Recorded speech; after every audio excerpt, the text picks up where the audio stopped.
So Michael Scott left Dunder Mifflin, became a groggy dad, and joined Space Force. Let's talk about it. Welcome guys, how are you? Obviously that was a joke, but I wouldn't be surprised if that was the actual pitch for the show. So Space Force is about this 4-star general, played by Steve Carell, who works with a group of eccentric scientists to get the US military on the moon.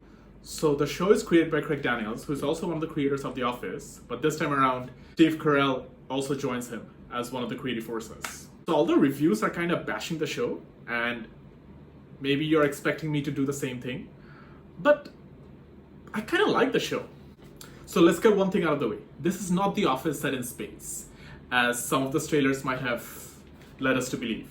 If you can manage that preconceived notion, I think you're gonna have a very good time with the show. The show has more of a cinematic narrative, unlike The Office, and it is more scripted this time around. Alright, first and foremost, Steve Carell is really good as the lead character, as expected of him.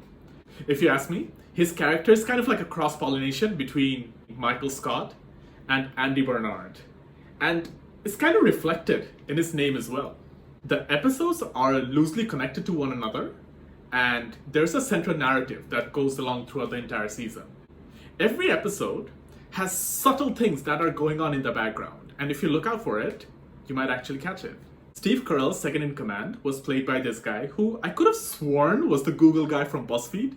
I mean, then I actually had to look it up and see it wasn't the case. The show is trying to find a balance between comedy and drama, and when the joke lands, it lands. It does rely a bit too much upon pop culture reference, which can get dated as time goes by, and it might impact the rewatchability of the show in the future. Which brings me to the cons. Steve Carell is doing something different with this character. He has this raspy voice thing going on, which I'm not the biggest fan of.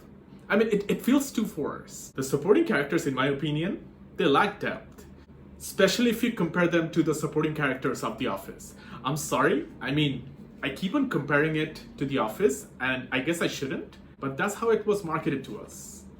As I mentioned before, the show can't really decide if it wants to be a comedy or a drama.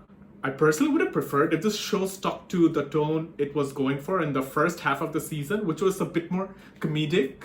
All in all, I do think there is enjoyment to be had in this show, and with each episode clocking it at around 40 minutes, it is an easy watch. Personally, I thought the first season of this show is actually better than the first season of The Office. So there is a lot of potential for this to get better in the future seasons. And you can bet there will be future seasons because Netflix have already invested a lot of money in it. So if you've already watched the show, let me know what you thought. Thanks for watching. Take care.